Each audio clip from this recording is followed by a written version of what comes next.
Hello, I'm Jeremy, and today we're going to take a look at Dao, which is a German game published by Amigo. The game only comes with German rules, but you can print English rules off of the publisher's website.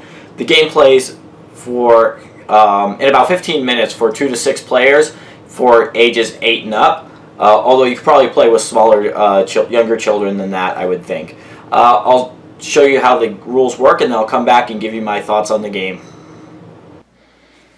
Okay, so here I've set up a basic setup for Dao. You'll have a stack of cards. A player does not get a hand of cards in this game, and then you'll have 3 cards turned up. And these cards come in 5 different suits, and they have values ranging from 0 to 4. On a player's turn, they have a really simple decision. Either they add a card to the row, hoping that the total of the cards does not go over 12 in most cases, or they could choose to take the card that is closest to their deck, and they would put it face down in front of them and then be able to score it at the end of the game. So right now the total here is 7. A player might choose to add a card. The cards, like I said, they range from 0 to 4. And this would be 8. I'll start putting down here because I think I might run out of room. 9, 10, 11, 12. So now we would be at 12. The next card would force the bust of the cards unless it's a 0, where it would remain at 12. Or, there's one exception to the rule, if the next card that was flipped up would be a 2, regardless of suit, that would also mean that the player would not bust. But let's say we flip this up, it would be actually a 0.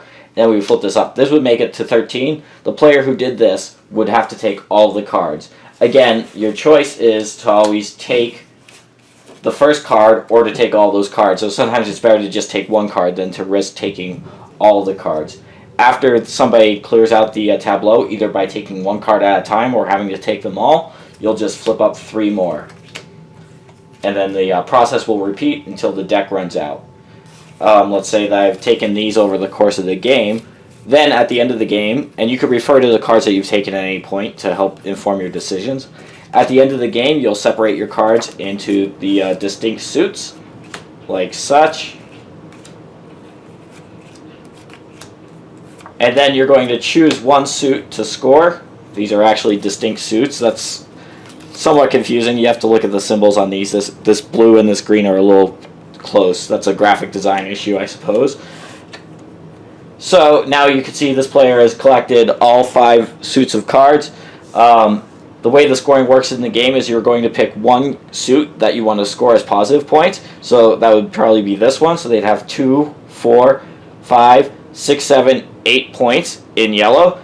And then they are going to take every other card, regardless of the value, and count that as a negative point. So that's 1, 2, 3, 4, 5, 6, 7 points negative. So 8 minus 7, their final score would be 1. Whoever has the most points at the end of the game is going to win. And that's how you play Dao.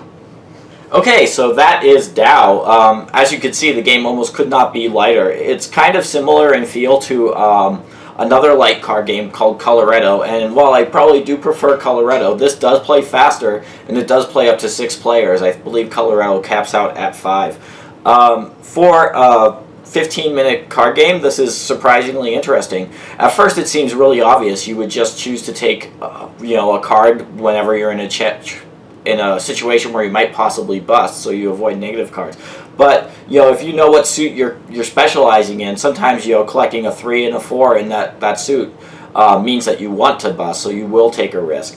The game is by no means a heavy strategy game. It's just a light card game. But as a light filler, I've had it go over really well with the groups I've played it with, and I think there's a little bit more to think about than is immediately apparent. Specializing sometimes in 2 suits and hedging your bets is sometimes a nice strategy to take. And at the same time, I've seen players win just by playing super conservatively, where other players have gambled and lost. In a 15-minute card game, that's not a big deal. So I would recommend, Dao for somebody who's looking for a light filler that scales pretty well. There are slight variations in the 2-player rules, but it does play fine at 2 players. With 3 to 6, it plays the same. You'll just collect more cards in a lower player count game.